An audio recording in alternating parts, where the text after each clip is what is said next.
Good evening, everyone, and welcome to this week's edition of Rocky Top Review on Mix 1041, Talk 1013 The Buzz, and MixTV.tv, presented by CHI Memorial. Don't forget, flu shots available at CHI Memorial, plus vaccines, as well as all testing and all regular medical needs at Memorial Convenient Care, Public Shopping Center, Polo Parkway, and celebrating October is Breast Cancer Awareness Month with the Marilyn Locher Breast Center. Call 495-4040, and you can, if you need, get a free mammogram from CHI Memorial. Well, today is the third Saturday in October, and that can only mean one thing. It's Tennessee, Alabama week. Tennessee will travel to Tuscaloosa today to take on the number 4 ranked Crimson Tide in their 96th meeting, a series that Alabama leads 58-38.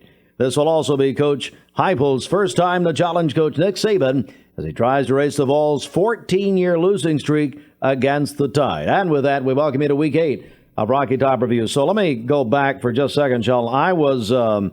We were in the car as this Rocky Top Review played last week. Mm-hmm. Holden Hartline, Jennifer and myself, Reagan was at a camp. Okay. So Holden says, Daddy, that sounded like, how did you come up with that open?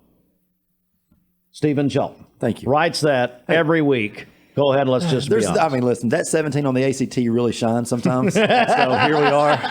Here we are. I mean, Stephen Shelton, Jason Cox, who is having a birthday as we record on this Thursday. Yeah, it's my Hank Aaron year, 44. 44, happy birthday. And Josh N.I.L. Rogers, more on that in a moment, but how are you? Doing well. Shelton, I want to begin with you. There's so much going on. Just take it away. Yeah, Whatever. I mean, it's the first game I've ever been to that the next day I had to ice my arm, but other than that, it was fine. It was the most electric I've been to. I was trying to remember how many Vols games I've been to. It was over 50, 60, I don't know. The most electric atmosphere I've ever been a part of. They set a record for sound, for noise. Florida in 98 was probably the loudest I remember. Then Florida, the last time we beat them at home on field goal. Oklahoma, which we were there, was loud, but this one, just from the light show to get it started, just the whole thing, you could feel just the electricity in the air. But that fan base, I tell you, they've waited a long time to get excited about something, and maybe a little overly excited at times, but it was incredible. It was just incredible to be there. What about it, birthday boy Jason Cox? I got a question for Shelton. I heard that last Friday you were out at Chatham Valley Golf Course playing with yellow golf balls. Is that true? I'm gonna be honest with you. If we could have done this about 4 or 5 years ago, I could have hit him with it. But I was too far away. There ain't no way that you could have thrown that ball from where you sit. You don't sit down there with all the peasants. You sit up there. Here we go. In the skyboxes. Up there in the club level. Yeah, now come on, Josh, tell us it all. Peasants have to sit down there on the bottom with all the fans. They said, "Did you throw the mustard?" Somebody texted me, said, "Did you throw the mustard bottle?" I said, "No, up here they dip the mustard out for you." So I mean, how times have changed. Yeah. Oh my gosh! All right, well. So let's talk. I mean, there's a couple of things here, and I've got a question. I've been holding this for a week, and I'll begin with you, Stephen. And that is, look. Forget all the chicanery off people throwing stuff and off the field and the $250,000 fine and the SEC already warning UT if it happens again, no alcohol sales, whatever. Let's talk about on the field. I have never in all of my years of watching football, period, have I seen a more unprepared quarterback for that final play of the game. When you have that scenario, what happened? Have you heard anything? What was going on? Well, apparently he said that I saw him look up at the clock. There's 3 seconds. Everyone knows you only have one play, and that's throw it in the end zone. I mean, not to rub some salt in some wounds, but it's Dobbs against Georgia. You only have one opportunity to win this game. That's get the ball in the end zone and hope someone catches it. What in his mind he was thinking at that point when he ran, and even when you take off and run. At that point, you know you can't run out of bounds. You've got to go for the end zone. You got to either you have to lateral it backwards to do something to keep the ball alive. But to just go out of bounds is just inexplicable. Jason, what happened? Well, that guy's a Mack truck. I mean, once he crossed the line of scrimmage, why not lower your head and just plow through the best you can? I mean, or lateral back, whatever you need to do for the team. And you know, we're sitting here I guess a week later, Monday morning quarterbacking this, and we're not in that situation. And when you have 103,000 people, I mean, yes, do you have to be better than tucking the ball and running it? Of course you do. Would Hendon Hooker have done the same thing? I don't know. I mean, there was a lot of field over to that left side, but in that scenario, you're right. You do have to throw it to the end zone. But there was some other plays and some other things that Tennessee could have done previous to that play and previous to the 30-minute wait or however long it was that Tennessee could have done earlier in the game, and they could have been ahead going into that play. And it's like we said last week, and I believe I said it last week when we were on the radio, not in this show, but it's going to come down to the last play of the game. You did say who has the ball last. Who has the ball last? You really that's did. That's gonna what it comes down to, and we saw exactly. It came down to who had the ball last. Tennessee could have won that game very easily, but because of bad mistakes, immaturity, and inexperience, that's why Tennessee lost that game. Well, let's back up just one play. I mean, Joe Milton throws the ball in the end zone. Yeah. Cedric Tillman hardly jumps at all and gets two hands on the ball and doesn't catch it. Well, if he wouldn't have thrown it 1,000 miles an hour and 4 feet over his head, he would have caught it and it would have been a touchdown. And we'd be talking about how great Tennessee was, and how they came back after this, hysteria that happened in the stands. Recycling, yeah. Yes. And we had this $250,000 fine because realistically, we'd probably be talking about $500,000 fine, because if Tennessee would have won that game, you would have had fans on the field plus goalposts coming down plus trash on the field. So you're looking at $500,000. Well, let me just say that there are two things to that. I think the stage was a little big for Tennessee the first half. I think that crowd, there was a lot of uncertainty in that offense, and really not uncertainty, but a lot of jitters going. You could see, just feel it because that crowd was so into it. This game will be a game that will go down as a game that has changed the rules of NCAA football forever. And that's the dropping and faking an injury. 28. Yeah, it's incredible. That's why most of the water balls were thrown. We were trying to get them rehydrated and get them back on the field. Get out of here. Besides the point, this will either end up with a defensive player goes down to injury, either setting out the series or a certain number of minutes. Do you really think that? Because that happens in every single game. But remember, every single game. But they did this. Notre Dame did this years ago. They tried it in a playoff game. They used to do it against Oregon when they first started doing the high flying offense. But when Greg Sankey came out and he said something has to be done, that tells me that there is going. I mean, he's the Godfather now, so there is something going to be done, because it was unbelievable. You watch these guys drop and fall, and then they come out there and he gets up and he limps off the field, and then he walks over and he's going right back in. I mean, it was unbelievable. Tennessee had some players doing the same thing. They had a couple offensive linemen dropping. Well, sure. Why would you not at that point? Yeah. I mean, if you need a break. Well, and I think the problem there becomes somebody's going to have to interpret this, and then, I don't know, it could open a can of worms. We're going to take a break right here, but stay tuned. I don't know if you can see, but we have these brown paper bags. Notice they're not McDonald's bags, Coach Pruitt. But anyway, and more on that. Also, a big story about Coach Pruitt this week. Anyway, stay tuned, though. It's Rocky Top Review presented by CHI Memorial. We're going to get an update on Josh's NIL quest, which he drug our morning show into on Thursday morning. All that coming up, plus Alabama Week in a moment.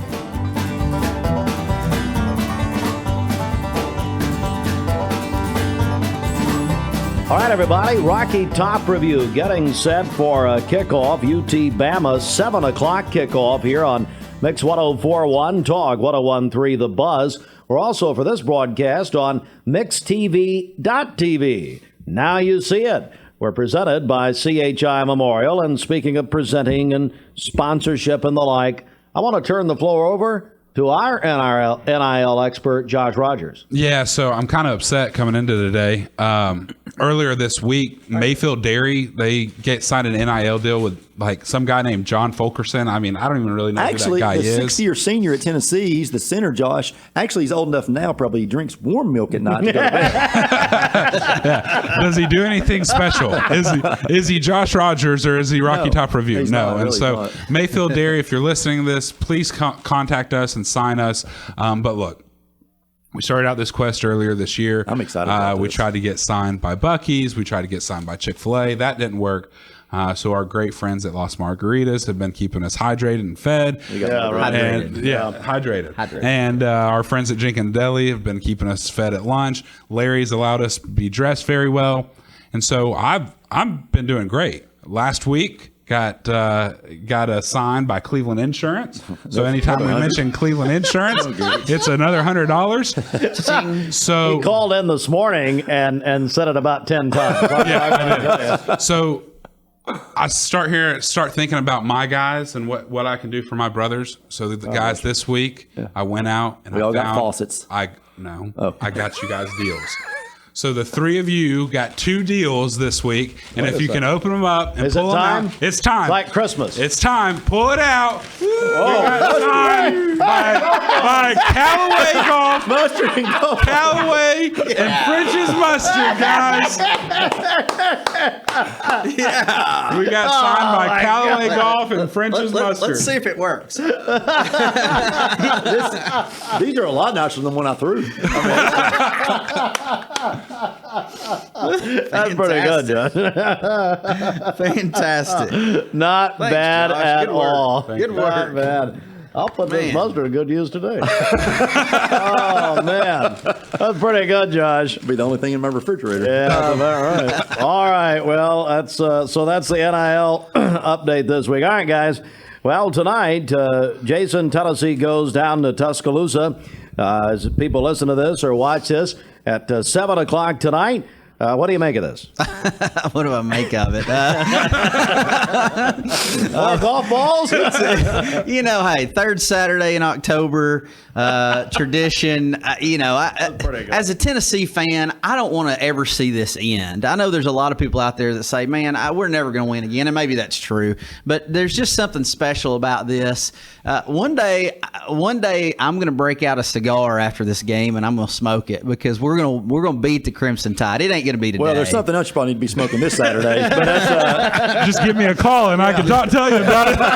we'll have a new NIL deal. on some Willie Nelson. Listen, we've not won this game since 2006 when we beat them in 16-13 in Neyland Stadium. This is not a rivalry anymore. This is more of a family reunion. I mean, this is just a time that 2 teams get together and they play. We went a decade without losing to them at one point. It's just the ebb and flows of the way college football works sometimes. But we're talking about kids. We're a couple years away from people driving that has never seen Tennessee beat Alabama. That's how long this has been. But Wow. Alabama, I think they're still the best team in the nation, other than Georgia, and that those two are just by themselves at this point. And I just might as well just let them play and let's get this over with. But Tennessee, I will say this: Tennessee always plays Alabama better for whatever reason in Alabama, whatever that means. But this is a game that I will say this: I don't think Tennessee gets blown out. I think Tennessee offensively, this is a 35-17 game. I think with Tennessee. But Tennessee's just got to do a better job with Bryce Young than they did last week because we couldn't tackle the guy. And so if we can keep him in the pocket a little bit, make him throw the football at times they don't want to, we've got a puncher's chance. I will say there's no way because Buster Douglas and Mike Tyson happened years ago. But at this point, you want to go down there, you want to perform well. Again, at this time of Tennessee season, it's about showing the recruits how much better they're getting each week, and that's really what this season boils down to. Let me mention a couple pieces of information that's not really out there right now. I think Hendon Hooker's starting. Okay, my eyes in the sky up there tell me he's taking all the first team reps. He's moving around just fine. I think Hendo's starting. I also think Tyon Evans is going to play this week. I think Evans will play. We don't have another choice quarterback. You've got one that. We've seen his football IQ now a few times, and we've got another who's transferring to either Georgia or Florida. And so you really don't have another quarterback at this point. Yeah, but some people are saying, hey, hedge your bet, sit all those injured guys out this week, and then in 2 weeks, go beat Kentucky. Yeah. But, I mean, as a Tennessee fan, man, we want to compete against Bama. You got to play. This game is, it's a game of men versus boys, honestly. I mean, it's David versus Goliath in this situation. And for Tennessee, I agree with you. I don't think it's a blowout, but I don't think it's a blowout because I don't think Nick Saban lets it be a blowout. I think Nick Saban has enough respect for Tennessee to sit there and say, hey, we're going to stop putting points on the board. We're going to run the ball. We're going to get some stops there in the third and fourth quarter. But I think that 35-17, I think that 35 is probably after the first quarter or definitely by the middle of the second. And then Alabama doesn't score probably any of the rest of the game, maybe some field goals here and there. It's not pretty this week for Tennessee. I mean, they're recovering after a long game. I mean, that was one of the longest games that they've ever played due to the 30-minute break. I mean, we had to run cheerleaders and the band and everyone else. 170 offensive plays total. Off the field. And with that many offensive plays last week, to go into Alabama. Both teams together. To go into, offensive and defensively, right? Yeah. So to go into Alabama this week, it's going to be a long game.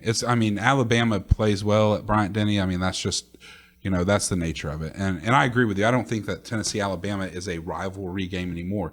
If Tennessee was smart, they would stop playing Alabama and allow them to say, hey, we don't want that to be a rivalry no more and pick something else up and play them more or less and make it into a game that they play every 2 or 3 years.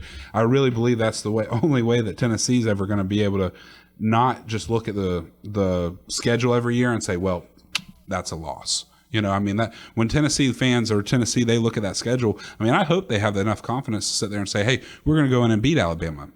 But do you? Right? I just think we got to get better. I think we've if you been trying to get better since 2006, and we're talking about 14 years ago. Yeah, but we're still not better. But there's a different feeling around the program right now. There is, but the only way that you're going to get better against Alabama is when Nick Saban retires, or if he goes back to Ole Miss, which that's not going to happen. But I really think that, LSU, my bad, but. Nick Saban, that the only time that Alabama is going to ever step down is when Nick Saban. Let me throw one out. Shelton, has the university done or not? Have they done enough this week in the aftermath of what happened last Saturday night? But what do you make of the reaction of the university? Well, there's 104,000 people, 102,000 people in the stadium. Okay, there was 100 kids throwing bottles and golf balls. College students. Yeah, we're talking about. It was one section. It was the student section. It wasn't. It wasn't just this one section. It was the entire. There was bottles around the entire field. It wasn't just one including area. The Ole Miss section. And including the Ole Miss section. So it just wasn't. We can't just say that it was just the student section. I've listened and looked and heard everybody, and let's not classify all Tennessee fans, but there's a minority maybe, or maybe a half majority of people there who threw stuff that day. People got injured. It's an embarrassment for Tennessee fans to sit there and no, the university has done nothing. There's tons of cameras in that stadium. They can figure it out who it was, and those people should be banned for life. If you're going to sit there and interrupt an NCAA game like that, Ole Miss did the same thing against Tennessee in basketball. Don't disagree with it. But those fans should never be allowed back into an SEC game ever again. Yeah, I'm with you on that one. It's an embarrassment. Now, Brent Hubbs and those guys said 90% came from the student section. And I would and that's what I'm saying. The majority of everything that was thrown came from one section. So sit them out next 2 home games. Don't let students come to the game. Yeah, sit them out. Wow. So my only thing with the response, not from really university, is my response. There's 75 police officers there from Knoxville Police Department. I don't understand why it took so long for them to get there.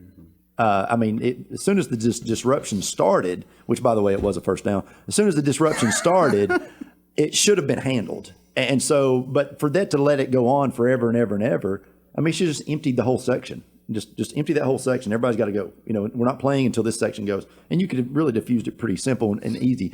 So I think that's probably a learning experience for those guys as well. But,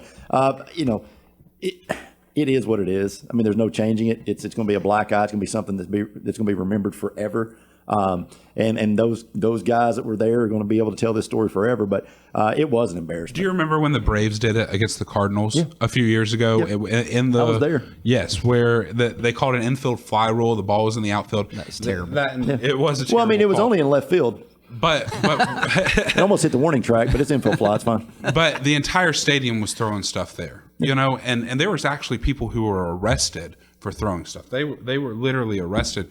In Tennessee, I didn't hear of any arrests. Yeah, they arrested 100 students. Yeah, there was 100. Threw them in the jail. Okay. We're going to take a quick break right here. Come back. It's our Final segment, pick the games and more. It's Rocky Top Review presented by CHI Memorial. Back in a moment.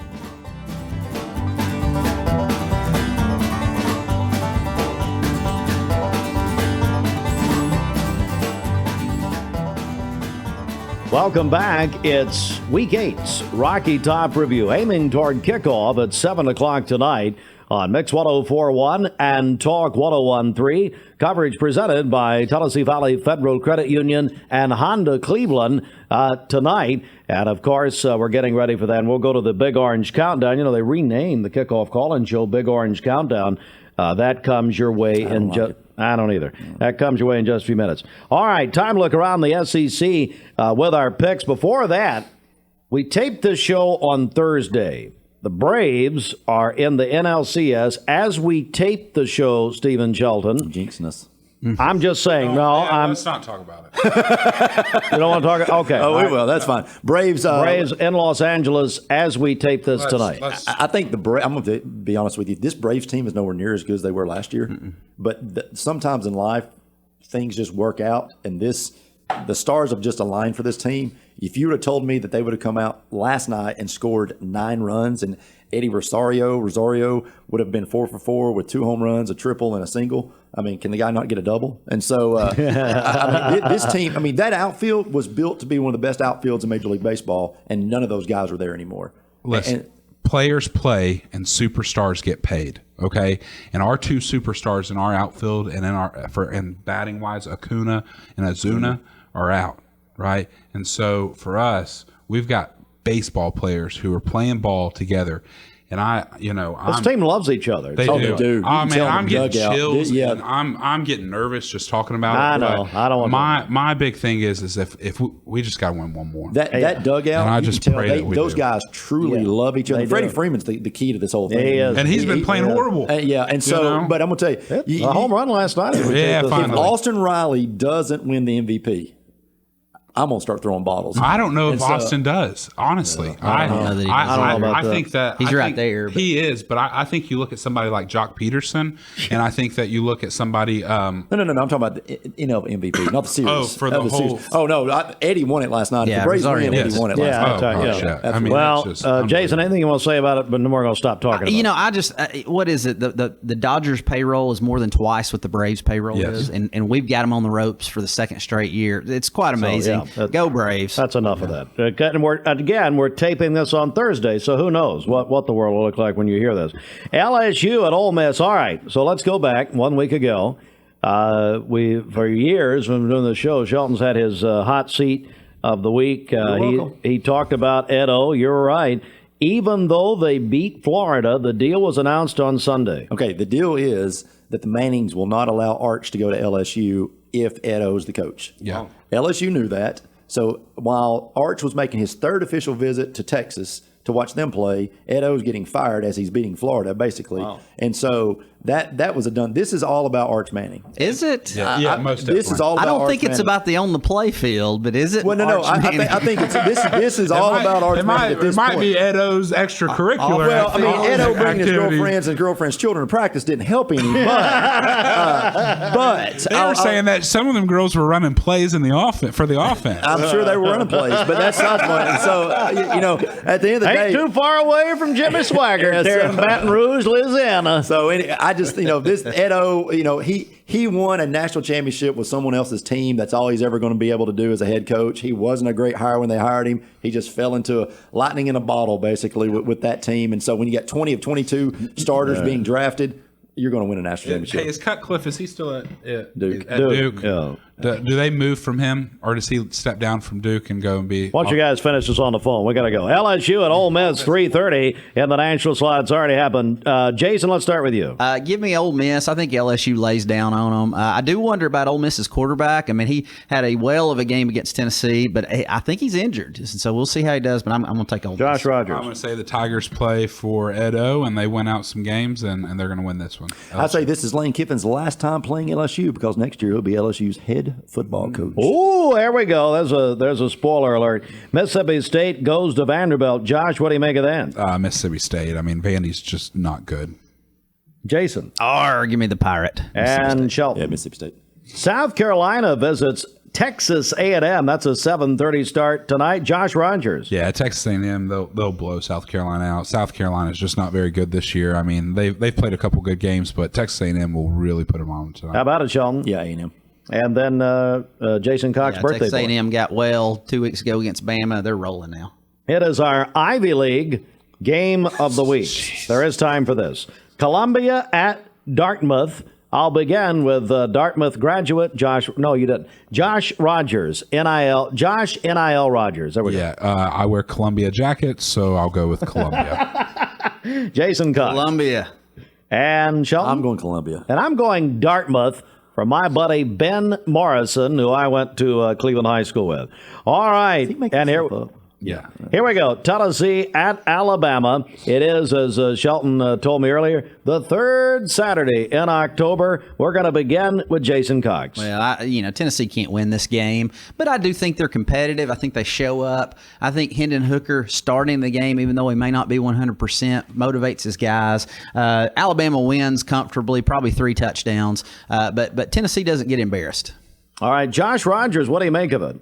I think that it's going to be a blowout. I think that Alabama's going to, just to be honest, but I think group. I think your cards and letters. I think that Tennessee comes in and I think that they play well in the first half, but I just think that Alabama is just, it's Georgia, Alabama, and then the rest. And Tennessee is way down that list when it comes to the rest. And so for me, I think that, you look at Alabama this week and, do they put 50 or plus on Tennessee? I don't think so, but I think that it's going to be a big blowout win for Alabama this week. 35-17 Alabama. Wow, a little closer than we thought. All right, that's it. Week 8 of Rocky Top Review presented by CHI Memorial. Join us again. There's a golf ball. Join us again. We all got NILs. Join us again next week right here, Mix 104.1, Talk 101.3 The Buzz, and MixTV.tv. We're joining the Ball Network right now. Kickoff coming around the corner. Stand by.